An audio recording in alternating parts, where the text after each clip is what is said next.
안녕하십니까. 오늘은 한번 그냥 제가 이제 컨설팅을 했다고 얘기를 좀 가끔 가다가 막 하잖아요. 몇 주씩. 그래서 오늘은 그냥 컨설팅에 대해서 한번 좀 편하게 얘기를 한번 해볼까 해요. 그러니까 오늘은 뭐 면접 팁이나 자소서 서류 작성 팁 이런 얘기는 사실은 별로 없을 거고 그냥 어떤 컨설팅들이 있었는지 그냥 컨설팅들을 어떻게 활용을 해야 되는 건지 뭐 이런 것들 잠깐만 뭐 얘기해주는 차원에서 한번 영상을 찍어보겠습니다. 저는 리얼 취업 스타이직의 곰돌이 아저씨입니다. 그냥 이렇게 갈게요, 곰돌이 아저씨. 이게 편하다 말하기가. 아, 이거는 제가 컨설팅을 시작을 한 지가 그래도 한 2년 조금 넘은 것 같은데, 되게 짧은 시간 안에 굉장히 많은 분들을 만났어요. 굉장히 짧은 시간 안에 많은 분들을 만난 거는, 사실 솔직히 얘기하면 그게 있어요. 이게 시장이 되게 혼란스러워요. 어떤 사람들은 이력서, 자소서, 뭐 내가 다 만들어줄 테니, 뭐 이렇게 갖고 오세요. 뭐 이런 사람들도 있고, 어떤 사람들은 막 500자에 뭐 10,000원입니다. 하고 이렇게 딱 사람들을 끌어 모은 다음에, 뭐 100자 올라갈 때마다 막 50,000원씩 이렇게 받아가지고 막 최종적으로 막 50만원씩 받아가요. 이런 사람들도 있고. 그러니까 시장이 더티해, 한마디로.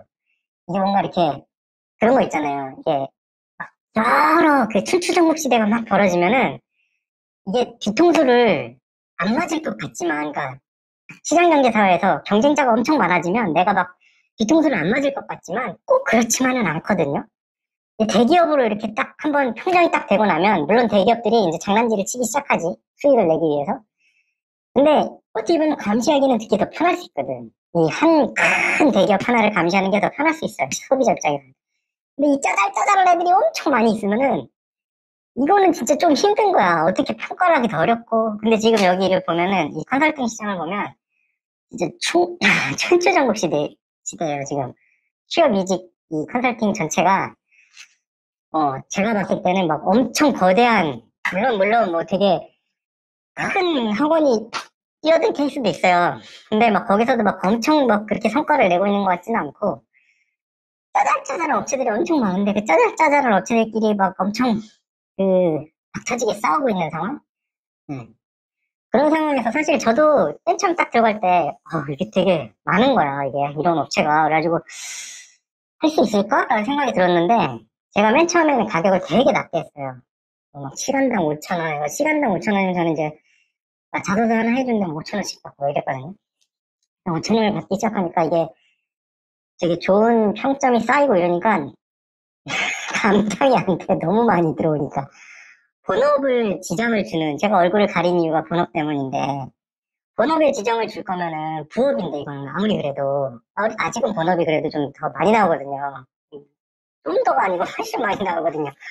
안정적이고 그러니까 이게 내가 아무리 돈이 좋다지만 이럴 순 없지. 그래가지고 점점 가격을 올렸는데 그래가지고 지금은 되게 많이 올랐어요. 근데 아직도 뭐 저보다 더 많이 받는 업체도 있는 것 같고 그래서 아무튼 가격을 좀 낮게 시작을 하다 보니까 이제 성과들이 이제 쌓이고 뭐 그러니까 가격을 올리고 성과들이 쌓이니까 또 가격이 올라간 만큼 또 다른 또 고객님들이 또 들어오고 그러면서 이제 굉장히 성과를 많이 내게 됐는데 그래서 저는 이 컨설팅을 할 때 원칙이 좀 몇 가지가 있는데 일단은 첫째 절대로 백지에서 써주지 않아요. 왜냐면은 백지에서 써주는 것도 내가 생각을 해봤다. 내가 생각을 해봤는데 완전 개뿔인 거야. 솔직히 뭐 SK, 삼성, 뭐 한화 뭐 이런 대기업들 있잖아요. 이 자사 항목이 바뀌긴 바뀌는데 막 크게 바뀌지 않거든. 그러면 이게 글을 조금만 쓰면 이거를 누구나 다 적용될 수 있는 그런 자소서를 쓸 수 있는 거야. 그러면은 나는 요청이 들어오면은 그것만 그냥 갖다 팔면 돼.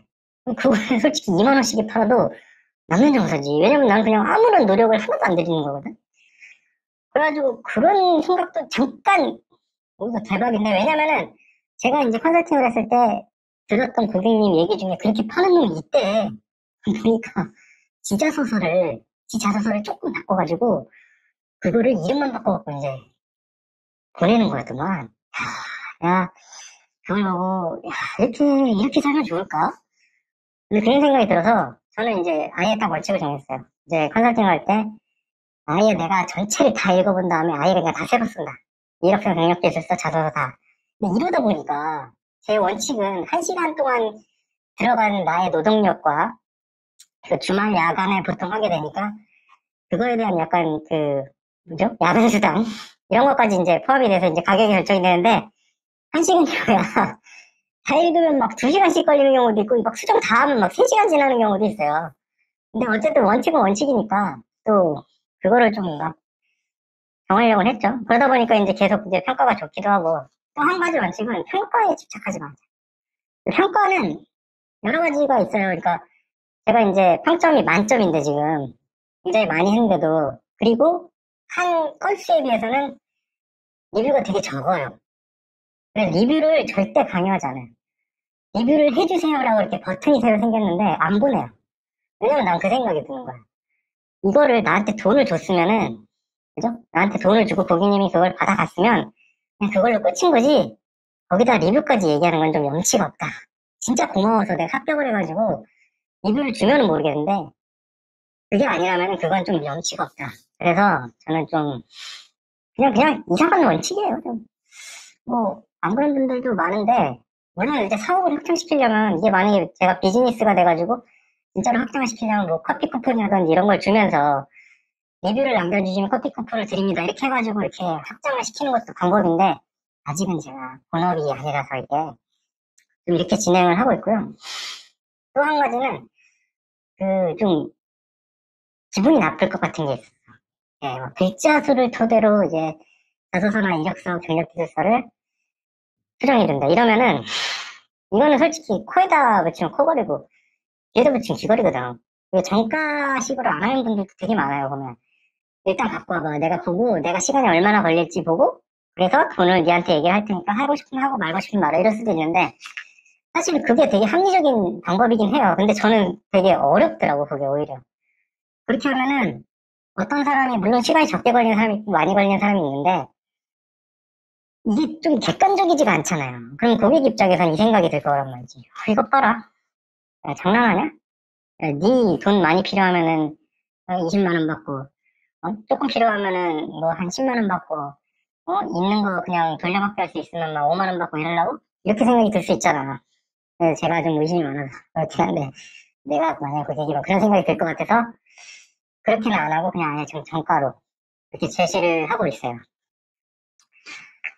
뭐 그러다 보니까 뭐 지금은 조금 유튜브를 찍을 수 있는 시간도 생기고 그래서 그 얘기는 가격이 너무 많이 올라갔고 가격이 올라간 만큼 고객님들이 이제 안 붙고 수요 공급 곡선 아시죠? 수요 공급 곡선 이렇게 크로스되는 거 이게 가격이 너무 올라가니까 이게 수요가 쫙 줄어드는 거지. 그런 게 이제 있긴 있는데 크게 상관이 없다고 생각해요. 어차피 나는 본업이 있는 거고. 그래서 만약에 컨설팅을 받으셔야 한다라고 생각을 하시면 제가 나중에 또 말씀을 드리겠지만 방법들이 좀 몇 가지가 있어요. 제가 하는 방식이 꼭 옳다 이런 건 아니고 그 사람이 하는 글들이랑 이런 거를 보면은 좀 진심으로 하는지 안 하는지 이런 걸 알 수 있는 방법들이 있어요. 뭐 예를 들면 업체가 등록이 돼 있는데 그 업체 등록이 돼 있는 업체명을 한번 검색을 해보면 이 사람들이 이제 사람을 뽑는 그 공고 같은 게 있거든요. 가끔 보면 고졸 출신 아니면 초대졸 출신을 알바 형식으로 뽑는 업체도 있어요. 그거는 사실은 그 생각을 해봐야 되는 거지. 나는 대표가 믿음직해서 대표가 이제 성과가 있다고 하니까 보냈는데 이게 초대졸 고졸들이 만약에 내가 대졸인데 내 글을 수정을 해준다고 한다면 어떤 방식으로 수정이 되는 거지? 그러니까 이런 거를 투명하게 공개할 수 있으면 좋은데 그게 만약에 어렵다면 이제 잘 생각을 해봐야 되는 거죠. 만약에 그럴 수 있는 거예요. 그게 생각을 해봐야지. 이 사람들이 어떤 업체는 또 보면 코멘트만 달아주는 경우도 있어. 코멘트만 달아주면 이게 과연 내가 이거 코멘트를 토대로 글을 진짜 잘 수정을 할 수 있을까? 그런 것들도 생각을 해봐야 되는 거. 저같이 너무 비싼 놈이면 이는 뭐지? 왜 이렇게 비싸? 이렇게 생각을 할 수도 있는 거고 잘 생각해봐야 돼. 제가 말씀을 드리고 싶은 거는 글을 잘 쓰고 말을 잘한다는 건 진짜 하루 이틀 만에 완성되는 게 아니기 때문에. 근데 이제 제가 이제 컨설팅을 하는 그 약간 양심이 안 꺼리끼는 이유는 고객들의 이야기를 토대로 진짜 베이스 내가 만들어내는 거 하나도 없이 그분들의 이야기를 토대로 이거를 좀 인사팀이나 회사들이 알아먹기 쉽게 설명해주는 그런 역할을 한다고 생각을 하거든요. 예를 들면 어떤 사람은 되게 막 기술적으로 굉장히 뛰어난데 글이랑 말이 좀 딸릴 수가 있잖아.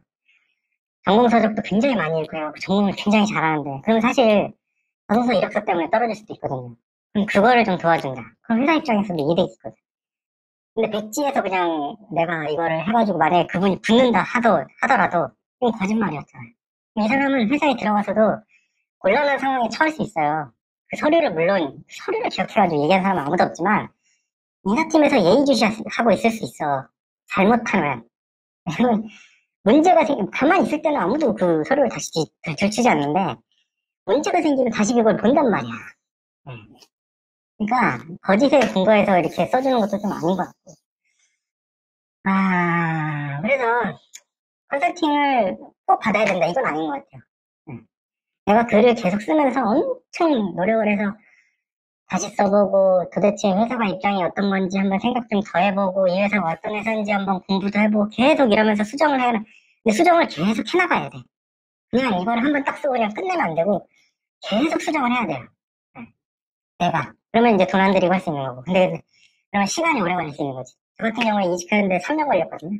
두 번째 이직하는데.